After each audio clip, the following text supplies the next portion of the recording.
completely rebuilt. So there is a wide split to how we are assessing bond dollars and application throughout the district.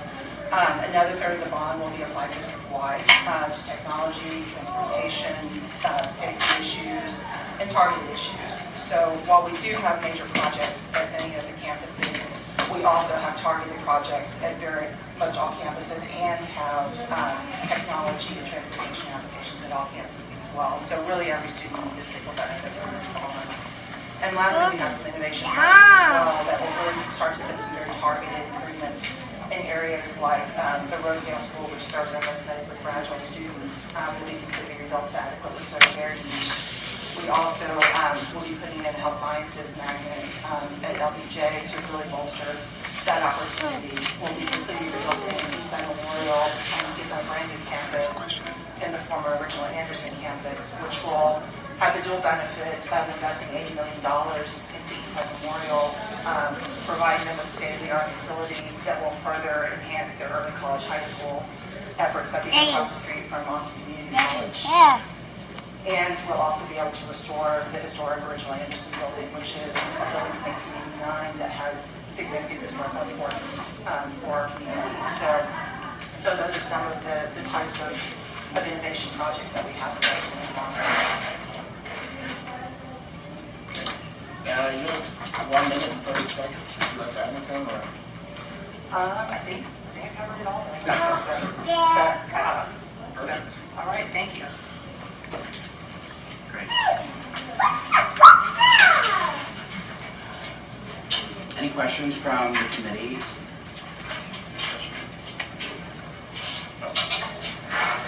Yes. Could you talk about, in terms of the situation with Eastside Memorial High moving to the T.A. Anderson School for how many years temporarily before their school would get built? Before the original Anderson building would be rebuilt for Eastside Memorial High School. Right. So I believe they are scheduled to start construction. I think in 2018, if I remember correctly, so either 2018 or 2019 construction will begin. So it would be about probably 2 years. Okay. I had a clarification on your question. I think I misheard your question. I was asking how many years will it take for the students that are getting moved from Eastside Memorial High to, I guess, temporary? I don't think they will. And it's not temporary. Okay. They will not be moved anywhere Okay, gotcha. Until Old Anderson is completed. Got it. Okay, got it. Okay. Sorry. Make sure I So read the this students would stay at Eastside. where it's currently located Yeah. until it's completed. Yeah, so nothing would change for them until the new facility is ready for them. So, Okay. although we are implementing the early college high school program for them beginning this year, which means that a student can receive an associate's degree from Austin Community College at no charge to the student while they're in high school. So we have many of our students that are graduating with both their high school diploma and their associate's degree at the same time when they're finishing high school. So that's a new opportunity that we're bringing to Eastside Memorial this year. So the move to the original Anderson campus and being sited across the street from ACC will even further enhance that.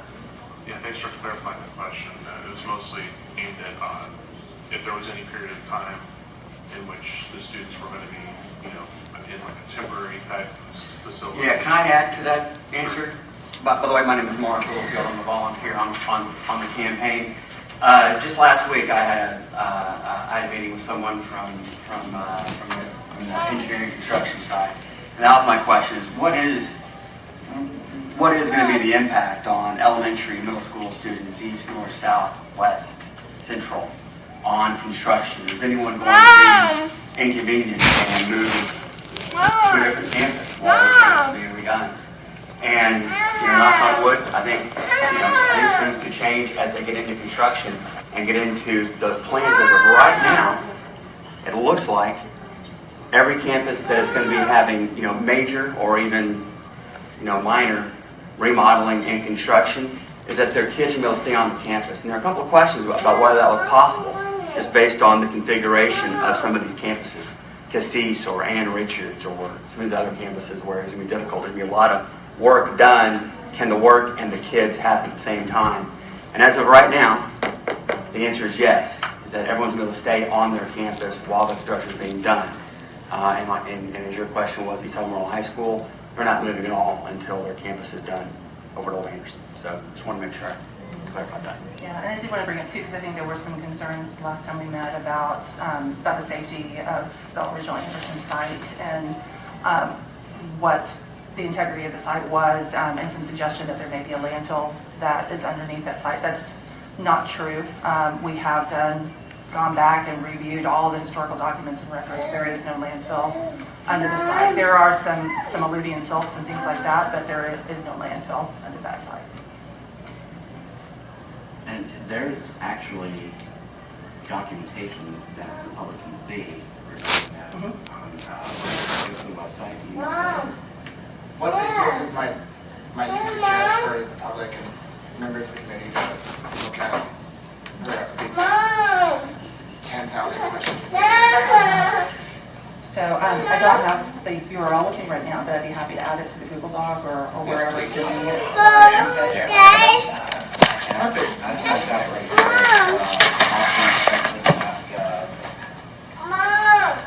Yeah, it's actually under the ACC. The landfill was under The ACC campus, which is our Yeah. So I have a question about ALC. I know that the program is ending, and so they're using restorative justice programs to work with the kids right now. Where are the kids going to go once they have to leave that campus? And I don't think that the program is completely going away, because we do have some requirements for removals by state law that we have to maintain. But we are trying to get to a place where we're not just removing kids, at the drop of a hat, without having some really clear guidance around how we do that, and really clear guidance so that a student's not removed from one campus for a week and another campus for 6 months. So that there are some clearer standards, and we actually just spent some time really reviewing our policies in depth at our last board meeting regarding that. But we really have placed a renewed emphasis on restorative justice practices, restorative justice circles, so we're really making sure that our students are understanding their actions and learning from them and turning them into productive conversations rather than punitive conversations. We also are even deepening further our social and emotional learning practices, which are really around understanding and embracing our students, creating self-confidence, self-reliance, the ability to examine your actions and respect others in your environments as well. So those are things that we're really working hard on to really help embrace the whole child in our district and think about behavior from a very different standpoint and a much more constructive standpoint. So those are things that I'm hopeful will start to reduce the number of kids that we're sending. And I think we also are really starting to examine the practice of who's going. And because right now we have a significant overrepresentation of our special ed population in the ALC. That's something that we're working hard to address as well. But to answer your ultimate question of where will the kids go, I think we are looking at a couple of possibilities of maybe trying to make those locations easier to access so that it's not just one centralized location for the entire district, but maybe we have a north and a south, 2 satellites, things like that could be co-located either in another facility or another school. So those are things that we're working through right now. And they will be academic-based versus, like, from what I read from one fact member was that they might be city or county facilities. So that sort of raised a few red flags in my mind. Will these be academic-based? We will always have academic-based, and even for for the county facility, we do provide academic services to them right now already. So the academic piece will never go away. That's always something that we don't want, just because a student has to be removed from their campus by law. We don't want them to fall behind in their academics while they're there. And I don't think have done as good a job as we could have to this point in serving those academic needs when students are removed, and that's something that we are, again, doubling down on to try and make sure that we're addressing that in a better way. I've done time for 2 quick questions. Yeah. Oh, hey, could you sign it, please? My first question is on the LASA expansion to 2,000 students. I know that in November of last year, the admission roll standards changed to the 80% cognitive abilities test, 20% with a formula to help for getting diversity and low-income students in there. So in terms of the expansion to 2,000 students at the new location, what programs are there, or what guidance is there in terms of getting more diversity? Because I know that there's still only 1.7% African American students there, and it's pretty low in terms of the Latino community as well. Well, and we did, and you are correct, we did change the admission standard last year, and that was, to be frank, a long time in coming. I think it's something we should have done a long time ago, but I'm glad we finally got to the point where we've done so. So the rubric has changed to factor in other factors as well that do include making sure that we have more diverse representation at that school. So coming into the new class this coming year, that 12.7% number that you spoke of is actually raised to 4% for African Americans, or 27% for Latinos. So this will be the first year that it will be minority majority at LASA. So I'm hopeful that that number will continue to rise, and that will be more reflective of the demographics of the district as a whole. With this just being the first year, we saw some significant leaps just in that first year. So I'm hopeful that that will increase, and being able to increase the capacity size only gives us even more headroom to be able to do that more quickly. So this was also the first year that we, over the last 2 years, outreach efforts to all of the middle schools in the district were really increased, and even more so in this past year. And this was the first year that we had applicants from every middle school in the district. So.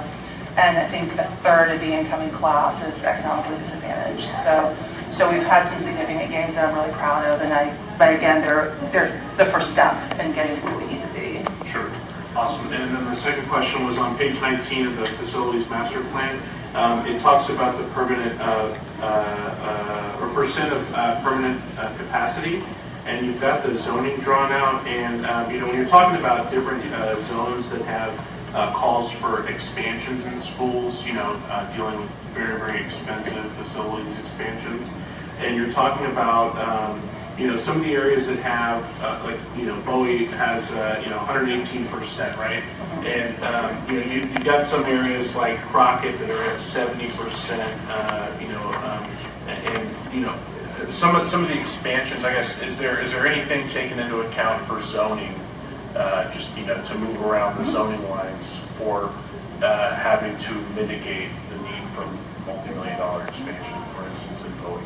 Yeah, and so I think one thing to remember with Bowie is that Bowie is the largest school in the district. So when you really look at the amount that we're spending per student with that expansion, it's actually divided at much more, because there's nearly 3,000 students in that school and growing. So because that school is the furthest west to absorb any attendance that's going to grow out west of the Y. So that's the reason for that expansion there, because they're really at the far eastern point of their attendance boundary. We are going to see significant growth in the southeast. Aikens is already taxed, and will have even more so, which is why we purchased land for a new high school southeast. So we will continue to have growth in that area as well. So that's all coming and something that we factored into. But as far as attendance boundaries, I know there's been some questions about why aren't we looking at boundaries, and we are. There are recommendations in the facility master plan for doing so, and in my district, I've been having a lot of conversations with the Zurich, Boone, Cowan, and Baranoff schools, because those 4 schools will be having a regional boundary redraw to rebalance enrollment there, because Zurich and Boone are both have Title I students, are under-enrolled. Cowan and Boone are over-enrolled, non-Title I campuses, and so we're going to balance enrollment there, which works well because they're schools that are in proximate attendance boundaries with an under-enrolled campus and an over-enrolled campus. That's when the boundary adjustment works really well, because you can effectively move children within that region. So it's harder when you're moving kids across the district.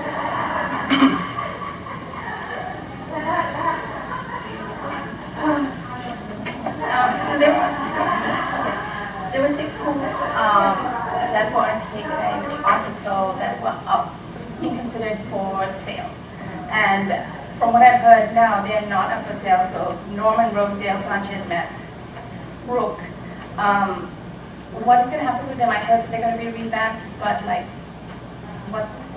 could you shed some light on it? Yeah, and we haven't put any schools in the market yet, and we haven't determined any schools that we would sell at this point. So anything at this point is really conjecture. So, I mean, there are schools that we know are significantly under-enrolled, and schools that we're watching very closely for those reasons. You know, Norman and Sims are two schools that we're watching because we're getting very under-enrolled. You know, Brook is another school that, if you look at just the kids in the attendance boundary, I think we're down to less than 100 kids in that attendance boundary. So there are schools that we know, just due to issues around, you know, whether it's gentrification, affordability, those issues we're losing kids in those attendance areas. And so we're watching that very closely, but we're also trying to be very mindful of the fact that there may be pockets of schools that we need to address, and we don't want to leave those schools in a place over time when we get, because this is a 5-year bond cycle. So if we get to year 5 and those schools' enrollment haven't increased, then we're in a place where we just have to close a school and then redistribute those schools to the older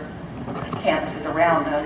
Right now we have investments in the bond to be able to build 2 new demonstration schools in the Northeast and the East, that if we needed to get to that point, that money is there to be able to completely renovate a school to absorb one campus. Thank you, Trustee. And if you could just real briefly, and now going over 30 seconds, we're trying to stay really close to schedule.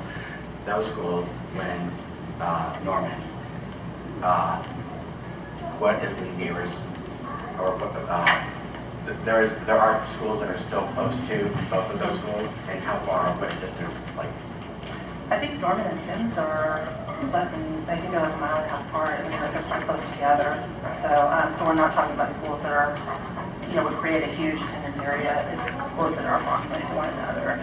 And the reason we haven't gotten further in those conversations is because there's a strong feeling, and I know I've heard Trustee Portman articulate that as well, that we don't want to be in a place where we're telling the Norman community that they're going to Sims, or the Sims community that they're going to Norman, or that even that's going to happen until we have the chance to have that community conversation with those communities. So the bond doesn't. Parents are already kind of making those decisions when they're moving. Yeah, because the bond doesn't articulate any of that. And the reason it's not articulated in the bond is because that's still a conversation that needs to happen with the community before we start making decisions there. Okay, so let's go ahead and take questions from the audience. I have a question. So you said that you're correct that the landfill is over Eastview. Have y'all done a environmental or health study on the surrounding area? Because even in the document, it does say that there is potential human health and environmental risk in the future. Can you share what document it is that you're sharing? Here, you want to hold your camera?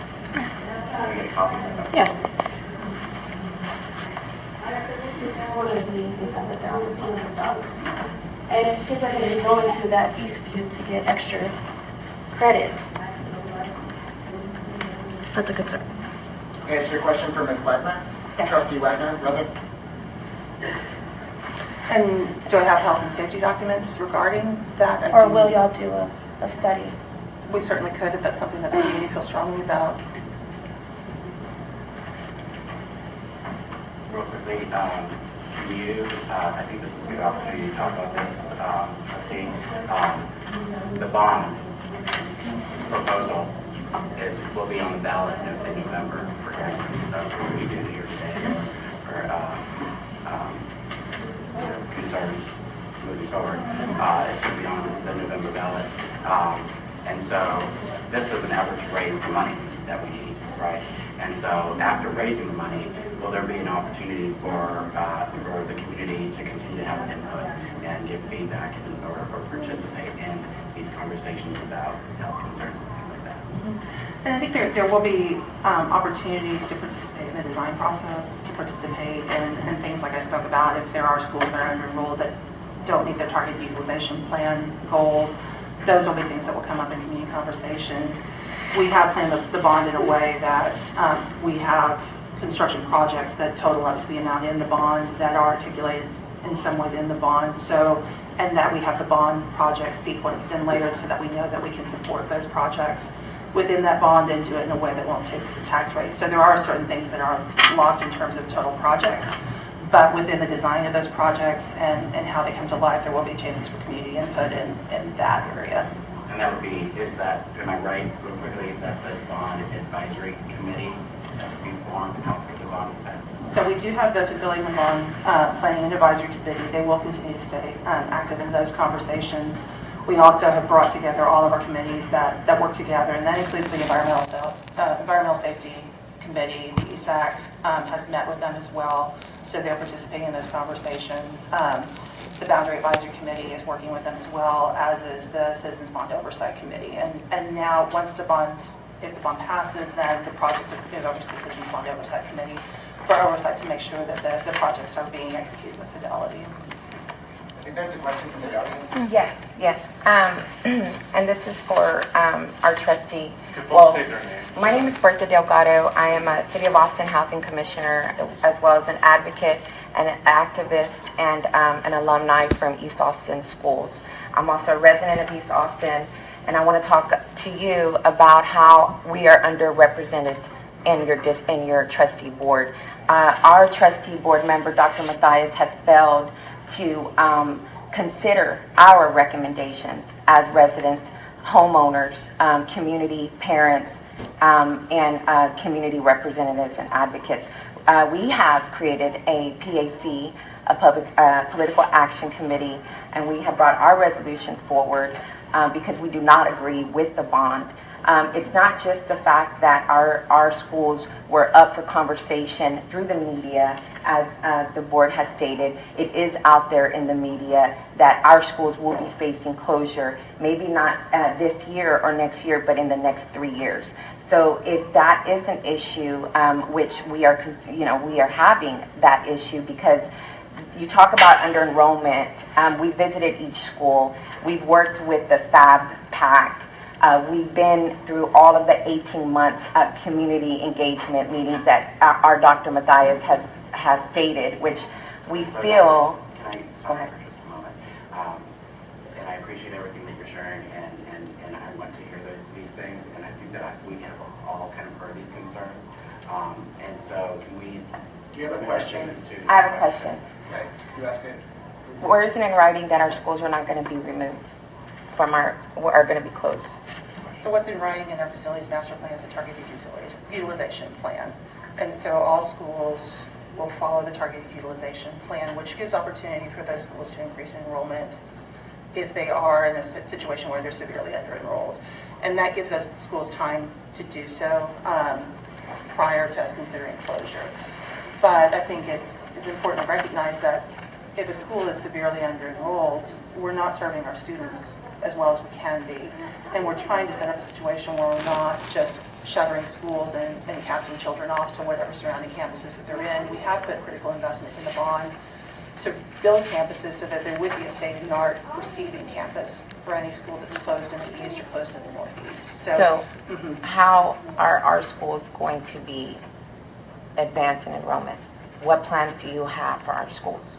and it's all contained Can I get a in clarification on the question? Was the question, how does the district increase enrollment in the schools Yes. that you're concerned about? So we put together marketing efforts. Micro-marketing efforts have been implemented over the last 2 years for under-enrolled campuses specifically that focus on meeting competitive needs within those areas. We've also had additional staff placed with those campuses to start to help with those enrollment efforts as well, as well as working with the administrators of the campuses. So there have been some efforts put in place, but some of those schools simply just don't have the live-in population due to the way that our city has evolved and grown. But there are historical schools, and we are seeking to fill those schools and bring in whatever type of magnet programs or anything, if we have to bus or transfer students from another district to our area. Our area is a prime land area, and we don't want our schools to be sold. We want them to be filled, and we want our kids to go there and continue to go there. So I just want to know, is the district, throughout the whole district, I mean, not just our district, but every district, are each of you all planning to make that happen, to get these programs in our schools? And I would just want to make sure I'm understanding correctly what you're saying. It sounds like what you're saying is that you believe that where you live, it's a desirable place to live, right? So people are moving there. And so because. And we're looking at new development coming up in the future to bring in more families. Okay, fantastic. And so Yeah. that should increase the enrollment. So is there an issue where folks who live where you are living, they're just not choosing to put the students in these schools? Well, there is an issue because most of the people that are coming in our area don't have children. And so the people that are left there are sending their kids there. And the newcomers that are coming, if they do have families, they're choosing charter or private schools because of the failing district system.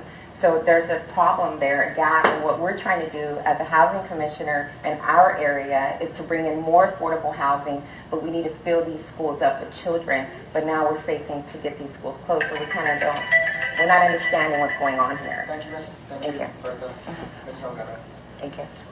We're gonna move on to public comment now. If you have comments, Miss. I put my gender pronouns in my doc, so Sorry. yeah, Sorry that would be to- cool. Sorry, I apologize. Thanks, Patrick. And your gender. Don't worry about it. Mark Littlefield, you're up first. 3 minutes, what is it? 5. Wow. My name is Mark Littlefield. I'm a volunteer on the campaign to hopefully pass the bond.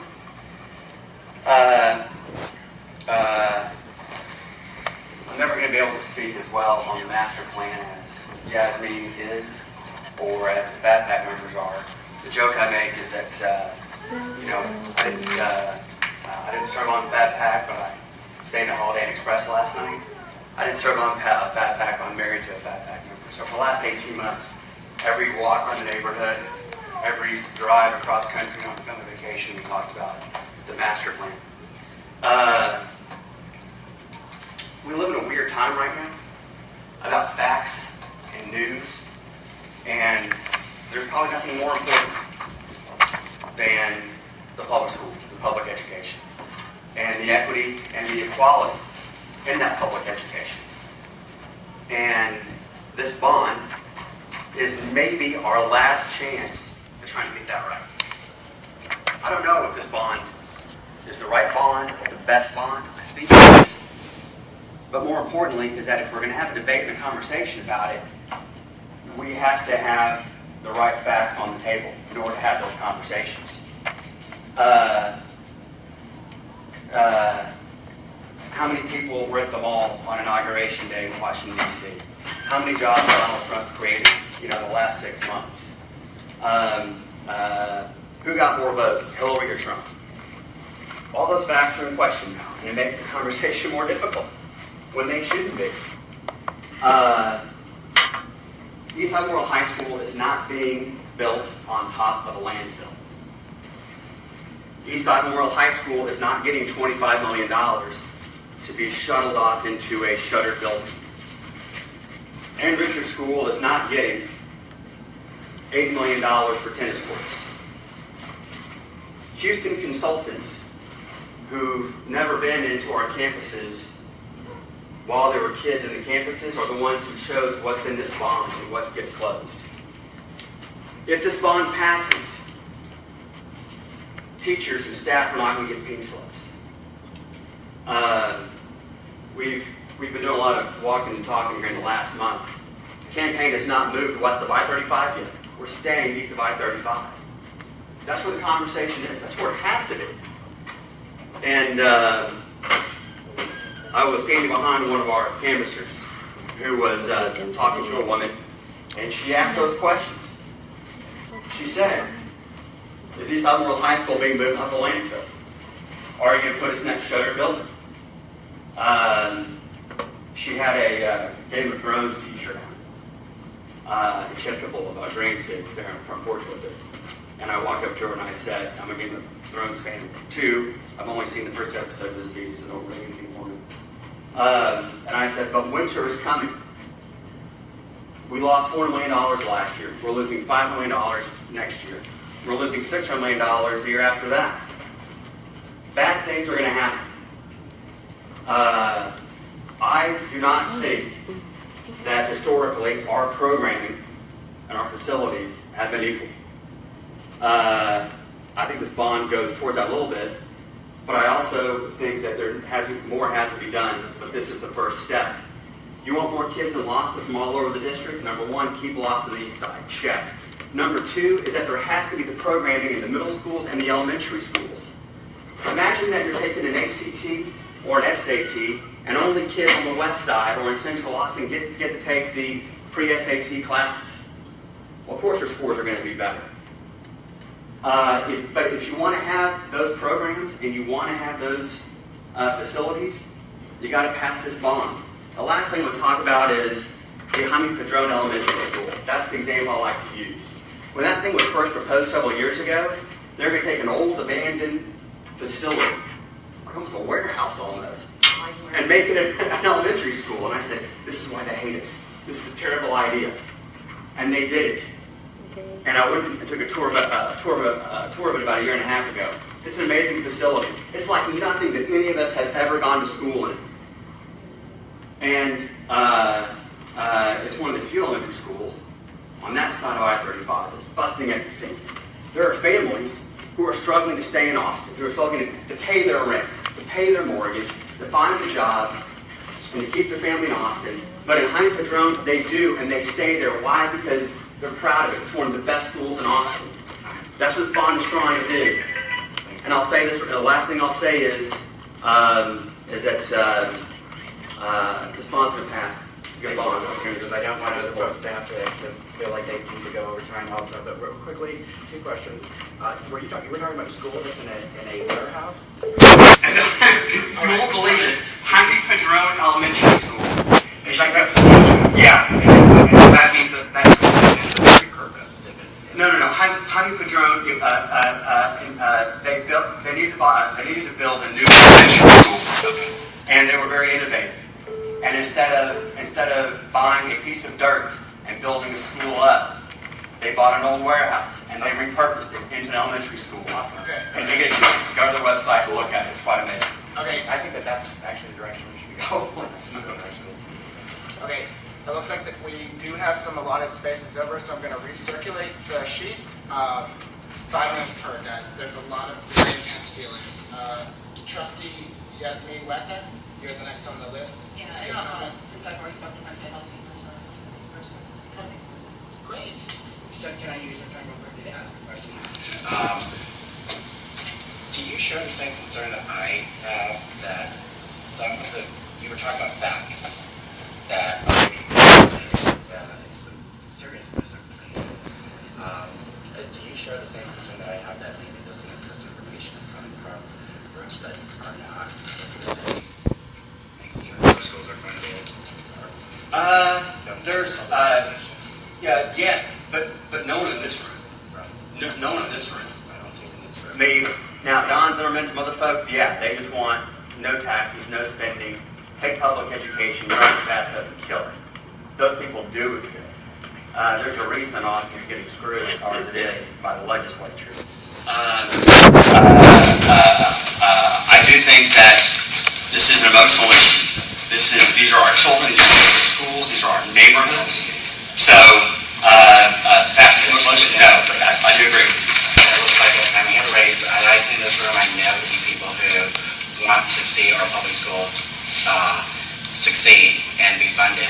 And there's still opportunity to continue that dialogue and have that conversation through that advisory committee. So that's good. Can I still ask a question as part of it? You ask Ms. Time or not? How much time does Jasmine have? She has 1 minute. Yeah. Okay, I had a question, and kind of what I'm both allergic to is, and I haven't seen the bond. I'm sorry about it. I haven't read the bond, but is there anything the bond or the school district doing anything to combat the charter schools that are taking kids out of our communities? So I think that's part of what we're doing with some of those investment projects, particularly in East Austin, because East Austin tends to be an area that's most heavily poached by charters. And so that's why we're doing things like reinventing the East Side and really bolstering the programs and putting them into a state-of-the-art facility, because that's a school that's hovering around 40% enrollment right now. We're losing a lot of those kids. We're also looking at adding a health sciences magnet to LBJ High School to really add a new state-of-the-art program there. And some of the developments that we're already putting in there through partnerships with Seton Healthcare are really exciting. We have reinvention projects that would produce brand new, truly demonstration schools that will really reinvent what schools look like in our district in Northeast and East Central. Plus, we also have a brand new middle school going to Northeast. We have a complete renovation for Valley Elementary. So there's things like that will really start to, I think, help those schools be more competitive just by having the space and the educational suitability aspects that they need in their buildings. So. Perfect. Well, David King? Yes, thank you. And I first just want to thank Trustee Wagner for being here and for all your hard work. I know this is a very difficult situation given the parameters that we have to work within in our state. And this legislature is not helping us. In fact, they're hurting us. So thank you for the difficult work that you all are doing. I support a bond that will help keep East Austin schools open, that will address community concerns in the plan to move LASA from LBJ to Eastside Memorial, that provides equitable access to advanced educational opportunities for children of color, that addresses inequity in the school transfer policy. And that policy effectively is leading to segregated schools, where white kids go to the school that has the best educational facilities and teachers. That is inequitable. A bond that addresses inequity in the quality educational facilities and experienced teachers in East Austin schools. And I was just flabbergasted that AISD trustees Gordon's amendments to the bond proposal to make it more equitable were almost everyone were turned down by the board. I could not believe that. I watched in disbelief. And he acknowledged that as a result of the bonds, he will effectively have 3 segregated high schools in his district. There was a study just released, a report in March 2017 by the Ohio State University Kirwan Institute for the Study of Race and Ethnicity entitled The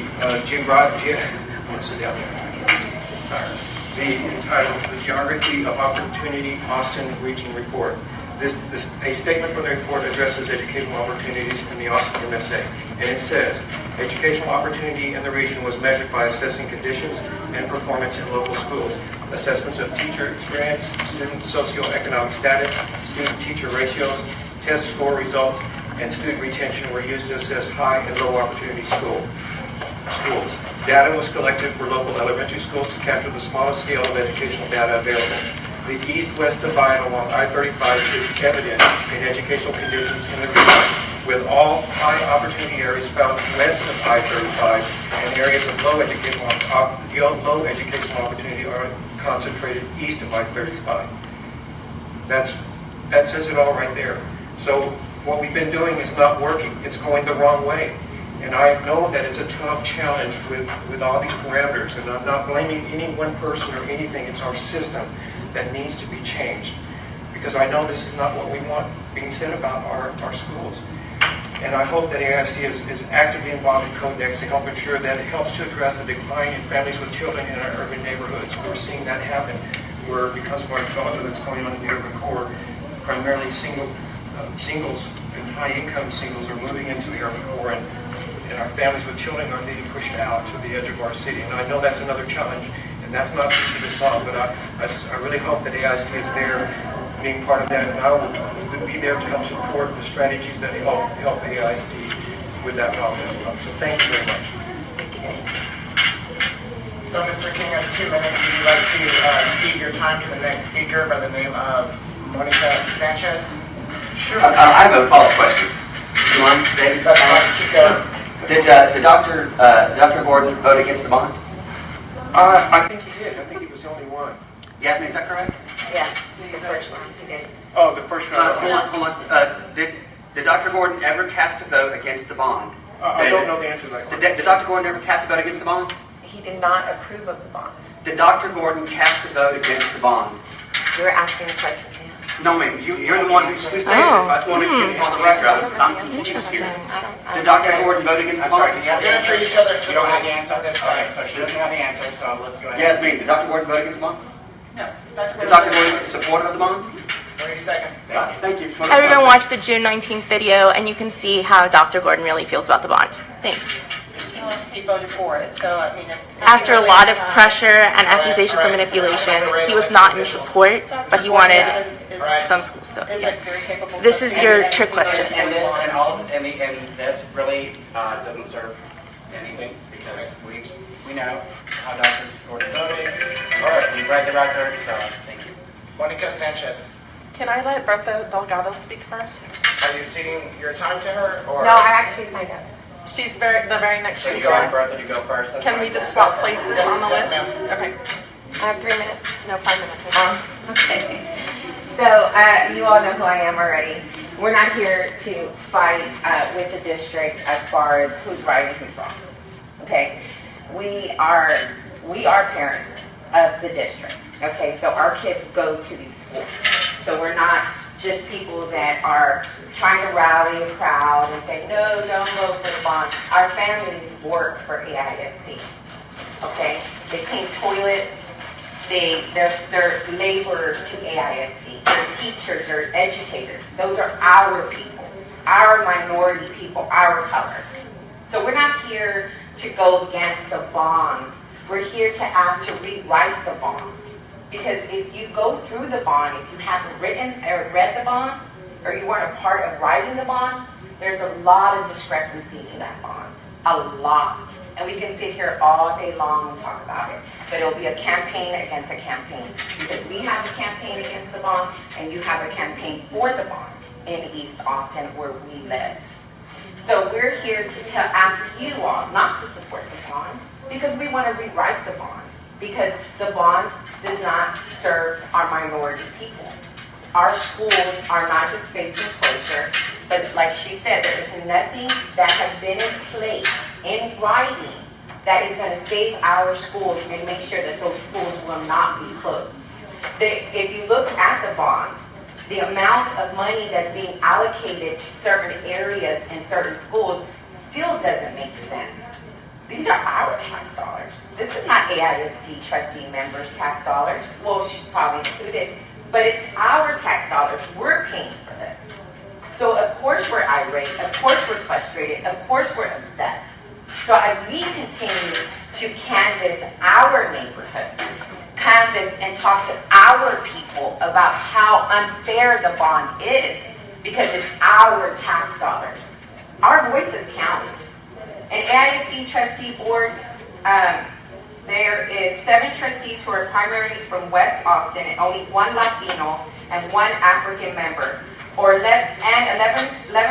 each does not reflect in the student population at the potential effect of East Austin schools in 78702, which are 87% Latino, nor Norman, which is 52% of African American and 44% of Latino.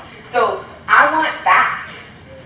Okay, I don't want the board to keep coming back and taking schools off and then putting schools back on and then changing their mind. Oh, we're going to modernize Martin Junior High. We're going to put them in the first phase, but no, we don't have the money this bond, so we're going to put you on the next phase. I mean, that's the kind of inconsistency we've been dealing with for 18 months. Through this FAB pack, through this board, we've stayed long hours at these meetings. They're not listening to us. We're the constituents. We voted for them to be there. Who are they serving, themselves or their districts, or they're serving us? So we're concerned.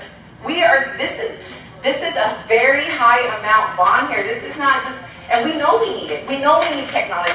Our schools are falling apart. We have rats in our schools. Our kids don't even have technology. Austin High is getting iPads for all of their students.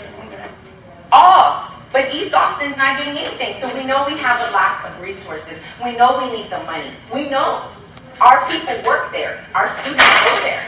But it's not in the expense of closing our schools and not giving us a plan and not equally dividing this money. Gold Valley is getting, I don't even know how much money for a rebuilt school, but yet you're going to close all of our other schools? And they're all in East Austin? So we have a big issue, and we're going to fight against the bond. I hate that this has been put on the election as an election split, because our community and our city is going to be split, and we're going to be at war. And that is not what we wanted. What we wanted is we wanted community to come together in solidarity and make this bond a good bond for all of us, not just for certain people and not for their own agendas. So that's why we're here today, and we're going to continue and continue. And Margaret Gomez Commissioner is on our path. So we will be getting political support and going where we need to, just so we can rewrite the bond. That's all we want, is to rewrite the bond and move forward. And that's not a lot to ask for.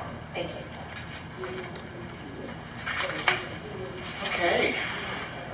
So, Monica Sanchez. Perfect. So I'm just going to piggyback a little bit on what Bertha said and just remind you all that, we are in 2017 and this bond reflects the 60s because you're segregating kids again. Moving kids around that are African American and Latino kids from LBJ LASA over to Eastside, moving the Eastside Memorial kids over to the old Anderson building, regardless if it's sitting on a landfill or not. Who wants to live or work anywhere near a landfill? I don't. And let's talk a little bit about what's actually going on right now at Anderson, at the old Anderson High School. Half of that building is currently condemned, and yet kids are going there right now. Doesn't that bother you in any way? Because those are basically our Latino and African American kids that are at that facility because of different disciplinary issues. I heard from a mother about 6 months ago that she is extremely concerned about the conditions of that school, especially how those kids are being educated. For the most part, they're not getting a lesson. For the most part, they're sitting there doing nothing at all during the school day. So that concerns me because that's actually existing right now, and our school board has allowed it. So I also want to talk a little bit about the LBJ Health Science Center that Trustee Wagner talked about. That Health Science Center was actually a part of the Eastside Memorial community for about 18 months. Eastside Memorial students sat on several planning committees for that Health Science Center and were promised that it would be put at Eastside Memorial. Because of the bond work, they decided that Health Science Center is now going to LBJ. And Eastside Memorial was left out of that conversation from then on, regardless of the fact that they spent 18 months planning on that science center. When we talk about the kids that are moving from LASA over to Eastside Memorial High School, and Trustee Wagner said that it's about 27% Latino in LASA and about 4% African American, that does not reflect our demographics across the city at all. In the city, we're at a little bit over, we're right around 45% Latino and about 8% African American. So why are those numbers so different at LASA? It's an unfortunate situation because our kids don't have the opportunity to go to LASA for the most part. She talked about the demographics are 27% Latino and 4% African American. You ask them why. Do you have a reason for this? The admissions criteria is strict. So she talked about Bowie being the largest high school in Austin, and that's incorrect. It's actually Aiken's, or they're very similar in demographics. So Bowie is not the only high school that's suffering.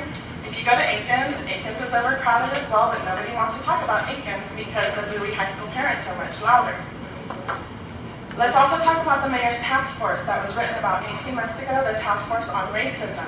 Very first chapter in that task force talks about the state of education in Austin, talks about the state of education in Austin ISD schools, and clearly says that our schools are segregated, our schools, our students are not being served the way that they should be served, and that there is a clear divide now on I-35 where East Austin schools get very little resources and West Austin schools get a bunch of resources.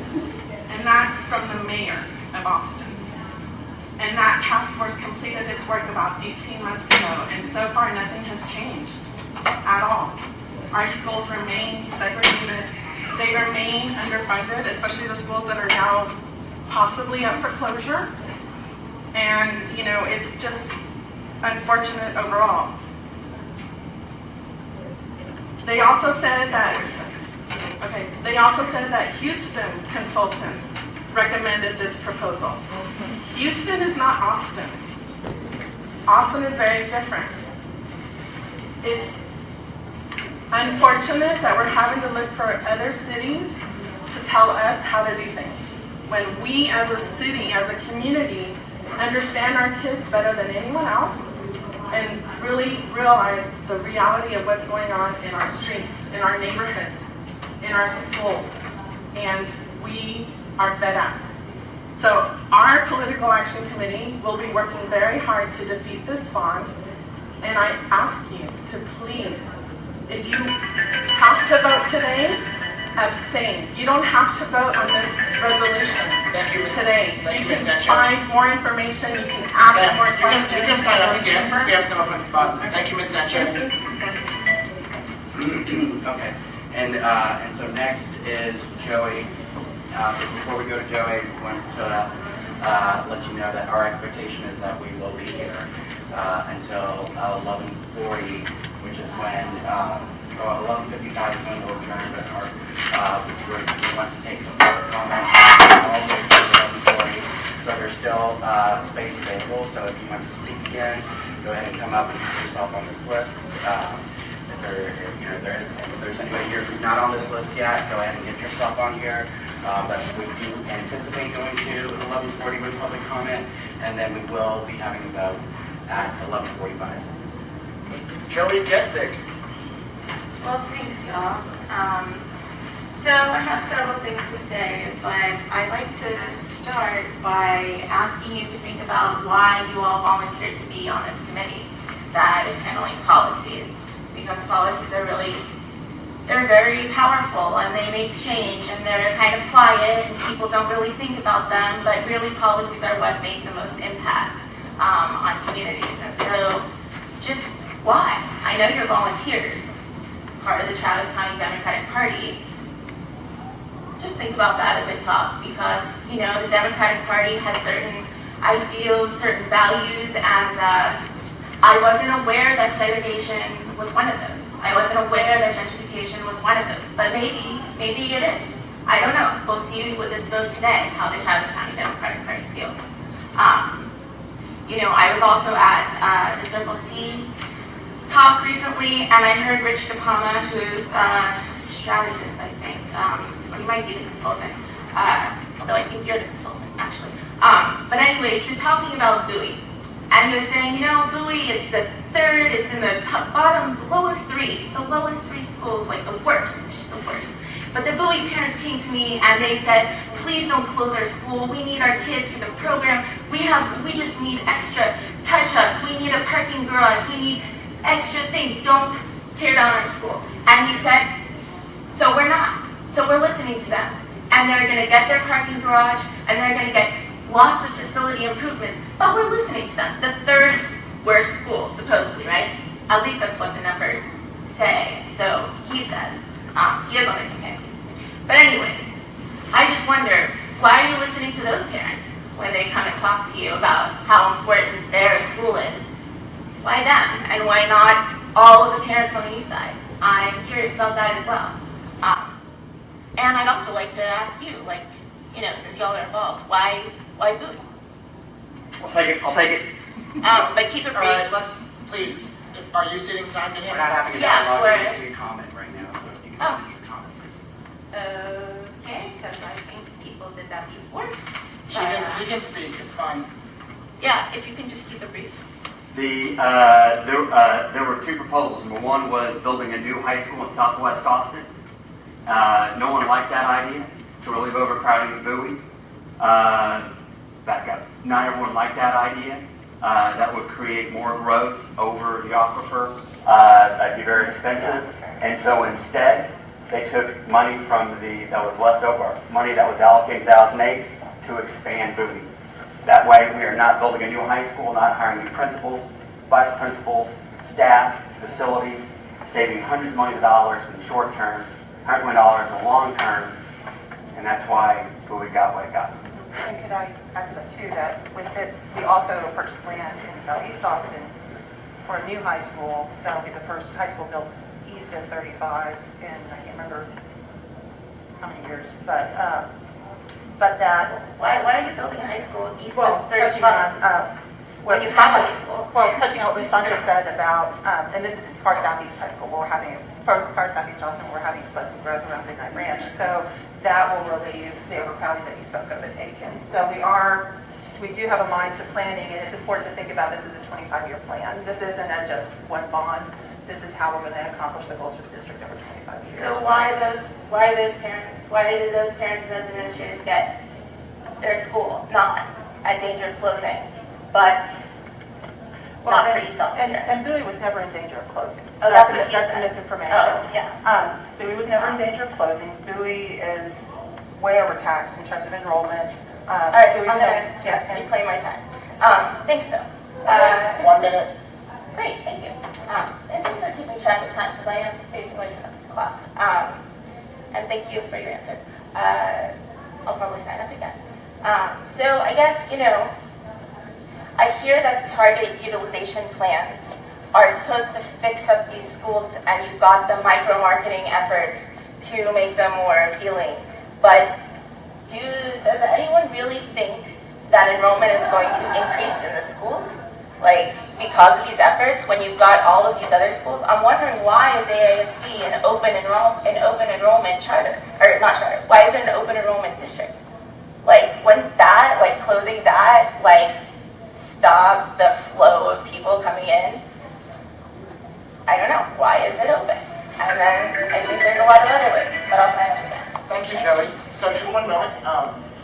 I'm going to let the people who haven't spoken yet get an opportunity to, and then you and others who still have things to say can sign in. Is there anyone who has not spoken yet who would like to? We have 5-minute slots. The last 5-minute slot is at 11:40. So would anyone like to take 5 minutes before we? Would anyone like to?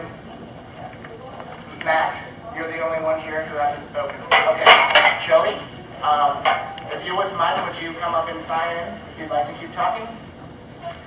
And anyone else who would like to, come on up.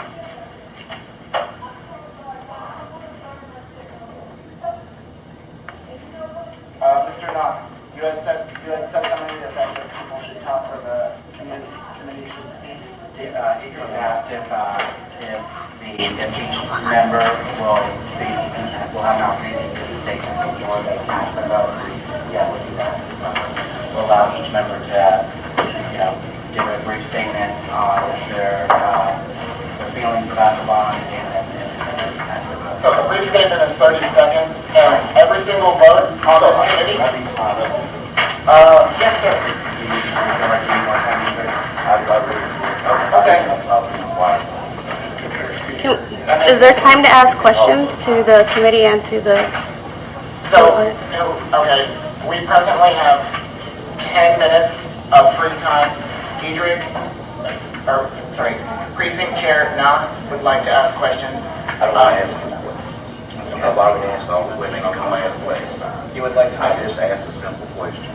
Will the committee chairs have an opportunity to make a statement? Yes, sir. When they get ready to vote? Yes, sir. You limited to 30 seconds. So my question is, since we're limited to the committee's speech here today, do I need to sign up? Adrian, how much time do you feel like you need? I don't know how much time I have, but I'll definitely make it for these 4 people. Thank you. Sir, the Boston Public Library has given us time that we can't just waive ad nauseum, so that's why we're doing really good on time, Patrick, so so I think we got. I can also give him my time. Okay. So that's what, I have 5 minutes, you have 30 seconds. So I have a question for the chair. Do we have any policies right now in this committee that limits the time and the actions of committee members? No, we don't. And my feeling would be that if you've said that each member should have an opportunity.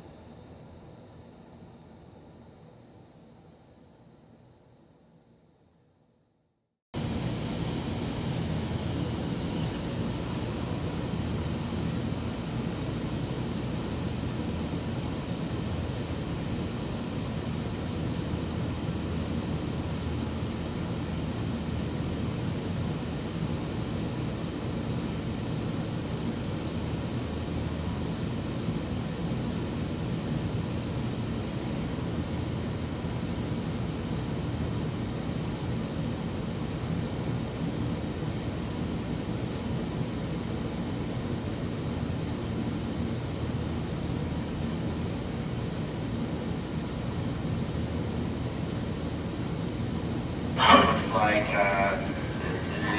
Bertha? I just wanted to say, I'm only going to need like 30 seconds. I'm not going to need 5 minutes. So when I come back around, just less than 30 seconds. Am I ready? Okay, I just wanted to read this, and this was from former trustee Paul Saldana, no longer on the board, and he has his reasons why. Educational opportunity in the region was measured by assessing conditions and performance in local public schools. Assessments of teacher experience, student socioeconomic status, student-teacher ratios, test scores, results, and student retention were used to assess high and low opportunity schools. Data was collected for local elementary schools to capture. These are reasons that Paul has given as to why he's not on the board anymore, or No. these are reasons that he's given to oppose the bond? I'm not going to state that. I'm just letting you know that this is a public statement that's been put out, and I want to read it to you. But I need the context though. What is he talking about? He's talking about the data of March 2017 of this year. Do y'all know about that? Okay. Okay, well then if y'all know, then y'all don't need to know this assessment then. But I'll talk about something else then. But I would like you all to understand the concept of this bond from in to out. I mean, we've been working on this for a long time. If you go back and you look at how long this bond has been on and off of the ballot, it's been since 2012 or 2013. It's been a while, so we're 2017. Right. So I encourage each one of you all, if you do not know, and facts are the facts, go back and do your research. And if you have to look at the videos of all the times that we have been out there and people have given public comments, public statement, groups have written to the board talking about all these issues that we're talking about, segregation, talking about the demographics, talking about lack of resources, talking about all of that. We're not being heard. That's our point here. As we're asking y'all as committee policy members, we're here going to about put this on the ballot. They want your support. They need the funding to push this bond through. That's why they're here. We're here not to ask for funding. We're not here to ask you to vote. We're asking you not to vote for something that you all don't know too much about, because there's still a lack of community engagement involved in here. There has not been enough community engagement. We have people that are actually needing to be heard, and they haven't been heard because we're not given the opportunity.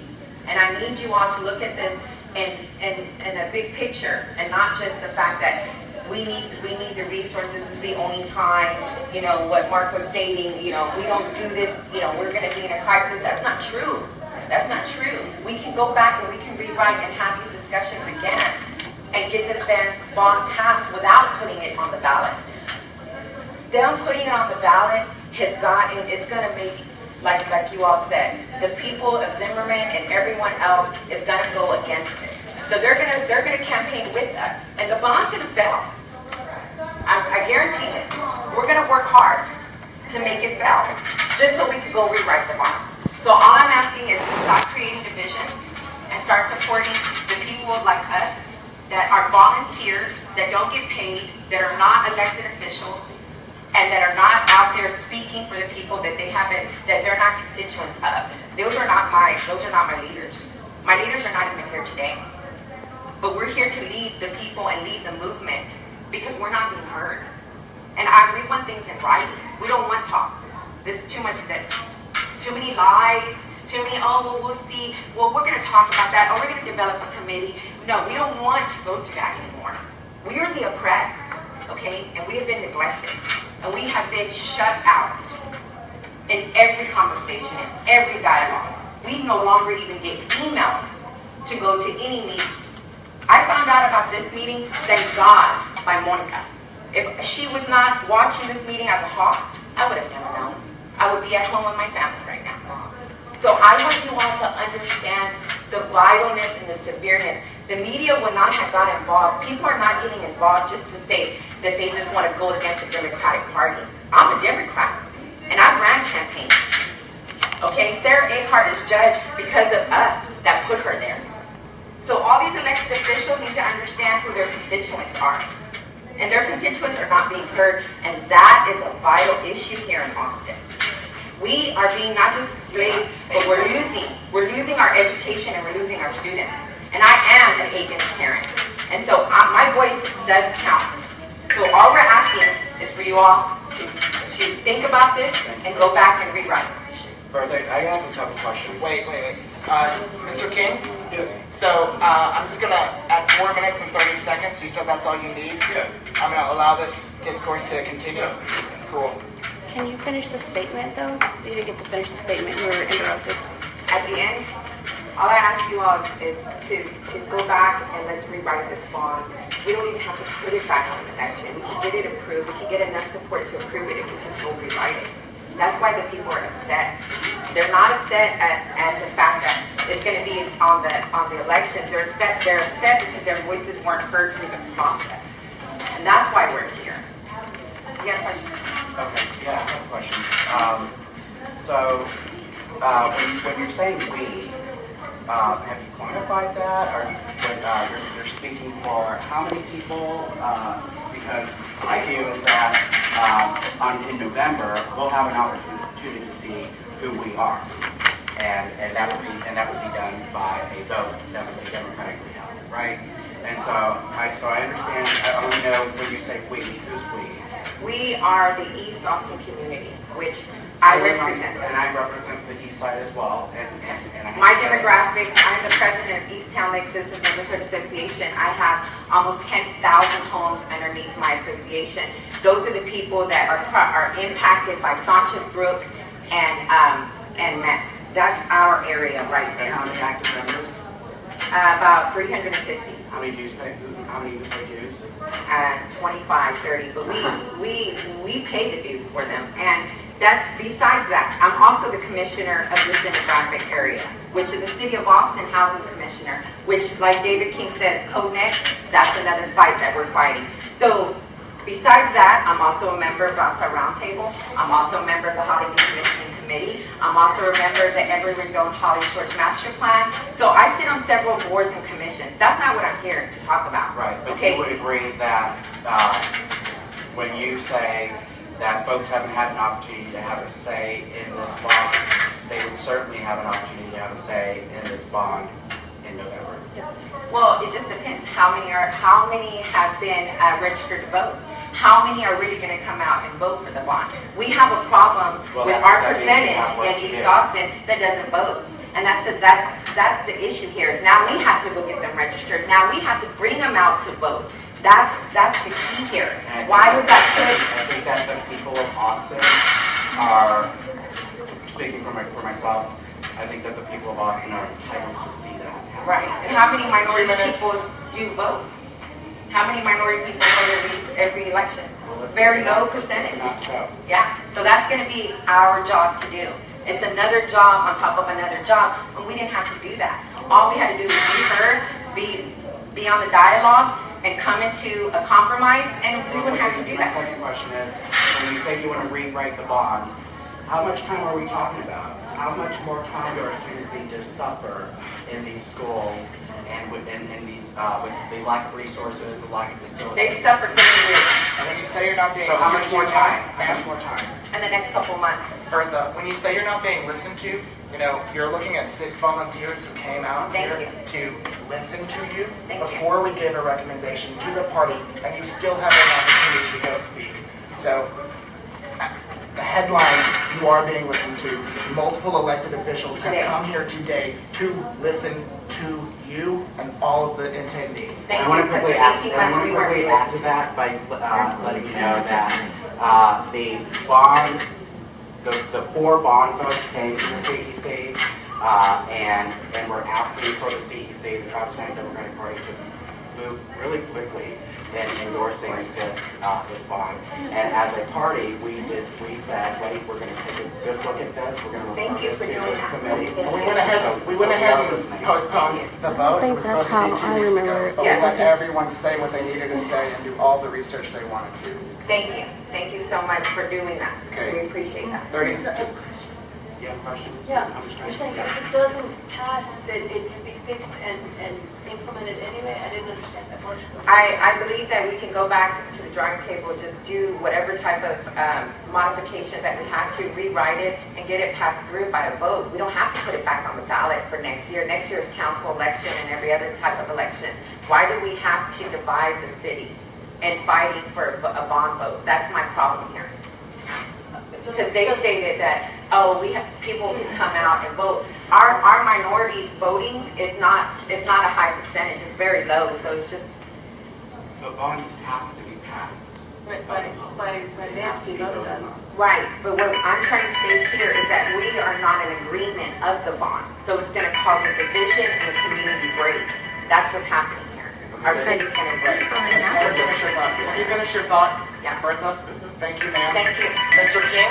Yes, I just wanted to say that I think it is important. I'm glad that you allowed more time, because I think that's going to help the Democratic Party. And I know this is about the bonds, and it's so important to our community. And I really appreciate this extra time. And I hope going forward that this is the policy you're going to take to make sure that the more voices you hear from, the better you can represent us. And the more people I think will be here to support the party. We need more people to be involved. So thank you for listening to my comments today and for your volunteer service. Joey Getzig. So just to clarify, am I giving time or was that? So it appears that we've all. We're going to take 2 minutes to give a. And would it be possible for me to give him 3 minutes? Well, I'm giving him my 2 minutes and you're giving him 3 minutes, so everyone's going to say what they want to say. Okay. We're going to run out of time. Thanks. So I just wanted to read this. Well, I just want to make sure that you have time to say what you want to say, because I know this is important. Say what you need. Yes, here we go. So I submitted this document online. I have had help from other people. But I passed out some maps, and I'm going to explain them in a second. So anyways, I just want to say that when we look at equity in East and West Austin, it's always been vastly disproportionate, and I don't think that anyone would disagree. I know watching the school board, like one of the videos, and one of the trustees says, we have never given that much money to East Austin before. I think it was the 19th. And you know what? She's totally right. When have they ever? So take it the way we give it to you, right? Because we don't want to hear what you have to say. It's very paternalistic. Not a great way to get people on your side. Just, Anyways, so at what point do we actually address equity and stop only giving money mainly to West Austin unless the East Side takes the money as you offer it to them without giving their input into how it should be used? Now with the maps. So we know that there's racial equity concerns. Overlap the student population projection maps with the facility master plan maps. And you should see a correlation between the two. You should see, when you're looking at them, how segregated they are by ethnicity. And you should also see where the schools are overpopulated and where they're under-enrolled, which would also determine, who's going to close and consolidate. That's really all I have to say. Thanks. Okay, we're ahead of schedule. Thank you, Joey. So, speaking of time, does anyone have anything else they need to say or mull over before we have our roll call vote at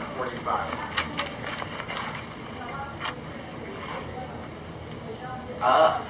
Yeah, I would suggest we take a recess to use the facilities and reconvene at 11:45 for a roll call vote. So there's a motion to recess. Is there a second? Second. Okay, all in favor?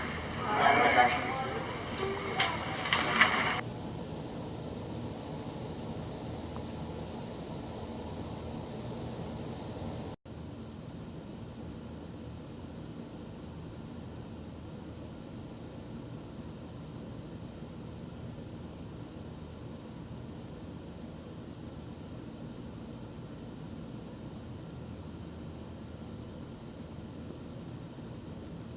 Appears present. Ms. Jackson appears present. Mr. Kelly appears present. McDonald is certainly present. Mr. is present, as is Pham. Okay, we have a quorum and going to reconvene at 11:45. So we're going to go ahead and move to mentioned, each member will be given 2 minutes to give a statement prior to casting their vote.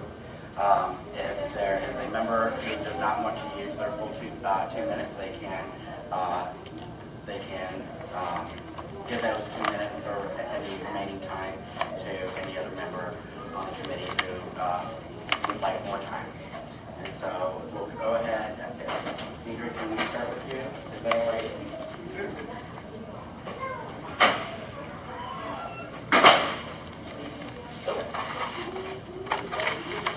Yeah, my name is Deidre Knox. I'm precinct chair for 170. And I've had an opportunity to actually and first of all, I'd like to applaud guys different thinking and putting a bond together that focused on the infrastructure of our schools. I think where we went wrong is when we started talking about the placement of children in this country. I think the bond should have concentrated more on the infrastructure, transportation, repair, and those type of things within the district rather than the placement of children.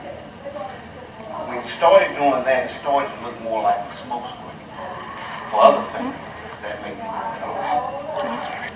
I'm from East Texas. I grew up in Tyler, Texas with my grandfather. In the 70s, when he still had to jump off the sidewalk when a white woman was walking down the sidewalk. So I'm very familiar with racism, and I'm very familiar how it's hidden and how it looks. I have a problem with the bond because of its displacement and placement and non-placement of children. When you talk about going each side going to ALC, nobody has yet been able to tell me what's going to happen to these 106 children. Where are they going to go? What's going to happen in the field? There are a lot of ideas about restoration justice program and all these other things. But systematically, children of color, the laws are not built for them. And that's just the way it is in the society we live in, until somebody can speak up and have a voice. And I think that is the job of elected officials. Even at the level of a precinct chair, even as small of an elected officials that we are, it is our job to be a voice for the voiceless. Until somebody can tell me where we're going to place children. And I say that because you have systematically, you got lots of schools. Don't have a problem with that. You got each side of school. And I've been told today they will not be moved in there while before the construction is going on. So I'm okay with that. So they should have a real nice school when all this is said and done. Nobody is saying, since we're talking about placement of children within a bond, where these children in ALC will be placed and what type of environment that they will be placed in. And to add on to that, with the monies that you're going to use to offset the bond, you have talked about closures of schools, whether they've changed or not. There has been talk about it. Nobody's talked in that plan where those children will be placed, or what could we do to alleviate the problem. I would hope that if this bond is passed, that AISD would get with those neighborhoods and those communities and listen to what they have to say about their schools and find out what is best going to serve them. Because we're about serving the people's needs. I'm the people and you're the people. And I don't believe in shoving stuff down people's throat just for the sake of shoving it down their throat. So because there is displacement and no placement of children, especially children of color, whether they be black or brown. And I'm not going to even leave out the white man because there are a lot of poor whites that live in our areas and in our district. that are displaced and forgotten about. So for that reason, I cannot support this bond. And my vote is no.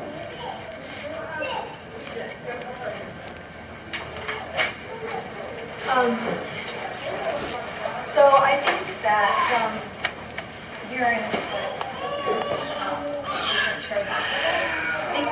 to me, I think that the reason I want to vote the way I vote is there are systemic issues within our country and statewide.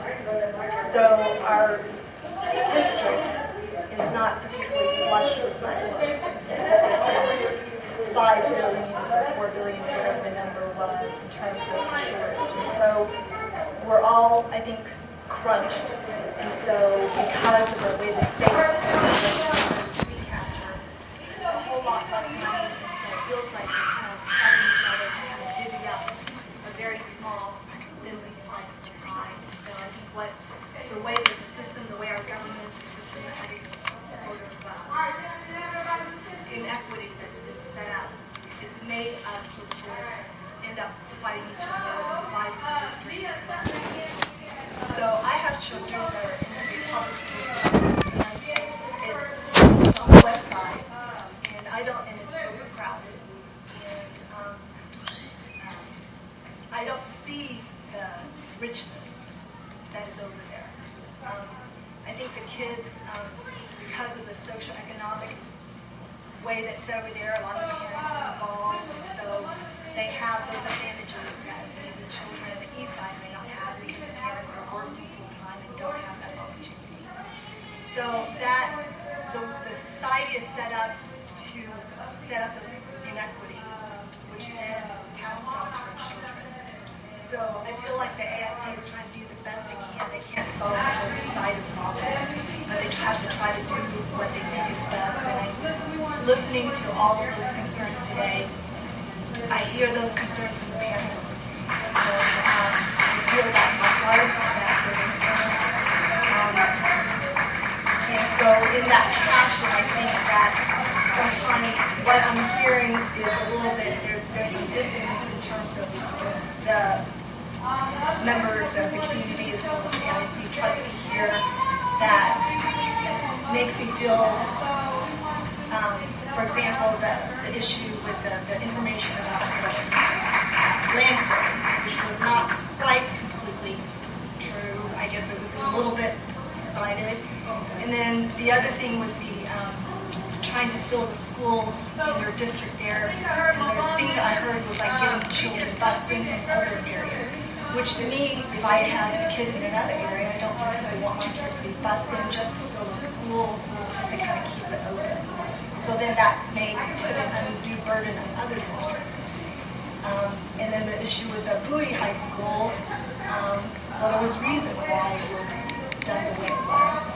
And so I feel that the ASD is trying to do the best they can with balancing the situation, and it's not perfect, and it's not maybe fair to some groups versus the other. But for that reason, I'm going to support the resolution.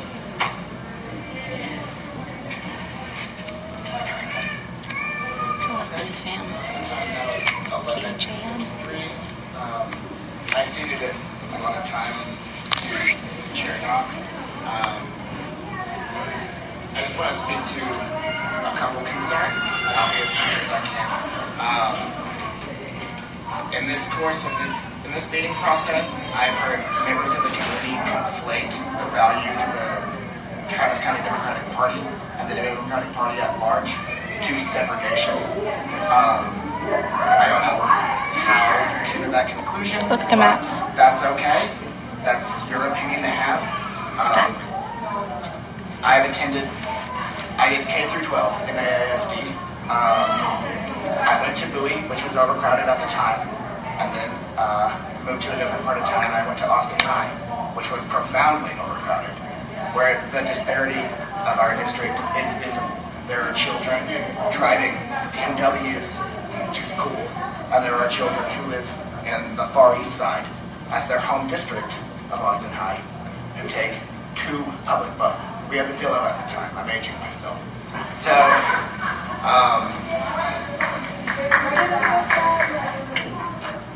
it's offensive to conflate the party that passed the Civil Rights Act and the Affordable Care Act to be the party of segregation in no uncertain terms. Members of my committee have gone to great lengths to allow everyone who has anything to say in writing or orally to come up and get it all out and say what they need to say. We have structural inequality in our system, and I echo Chair Phan's sentiments. I also, as an alumnus of the ALC, I echo the sentiments of Dietrich Knox. But the TCDP Policy Committee's job is not to come up with a solution to sociological problems, and it is not to fix our structural funding gap that we have in the state of Texas. It's to recommend a resolution before a vote of the body. And at this time, I will be voting yay.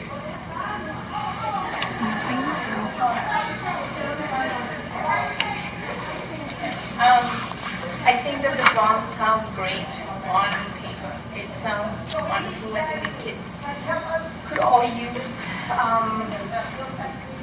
this to be revamped, boosted up. It sounds wonderful. However, I do agree to a large part with Edric, and I do agree that I don't think that there's enough transparency on this. There's no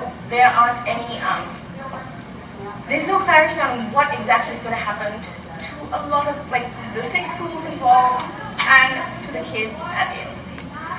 If that was spelled out, perhaps we could make a more informed decision.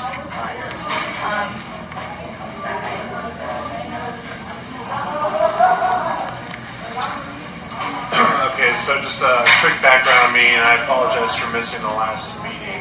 Between the last meeting a few weeks ago and this meeting, I've read about half of the facilities master plan.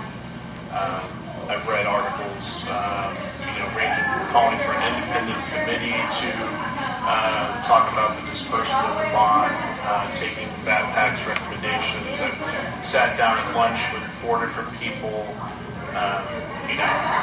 who've gone through the issues that they've had, and I think that there's issues with racial inequality in Austin, with gentrification in Austin, and when it comes down to it,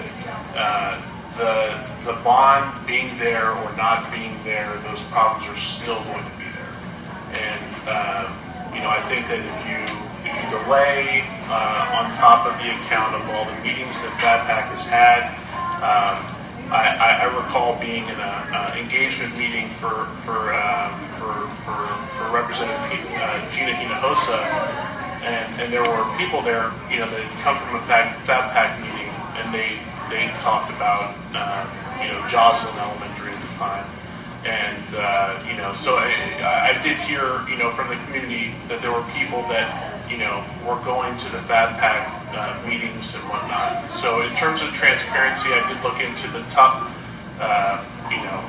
It looks like as bond stands currently, that those schools wouldn't be automatically closed, and that there's obviously headed towards a cliff in terms of attendance anyway, and so that's going to be a community issue regardless of whether we pass the bond or we don't pass this resolution. Those issues are still going to be there in terms of their attendance. And so I think in light of all that, I had my questions answered in terms of Eastside Memorial High School, of where those students would be while the construction of their new high school took place. With the existence of an ACC campus right there across the street, and where I'm looking at the map of where this old landfill was, it kind of defies, in terms of like, there's already a campus there, whether or not we pass the bond. So the impact of a landfill, would already be, happening on that area in a school campus. So if that's an issue, I think it's something that would need an environmental study anyway. And maybe somebody can clarify that. I know that it was brought up today that if that would settle any type of community, lack of transparency, that type of a study could get commissioned. So, if that was, a factor that we could definitely tie up, being my major holdout is that landfill study, then yes, I'll vote on it.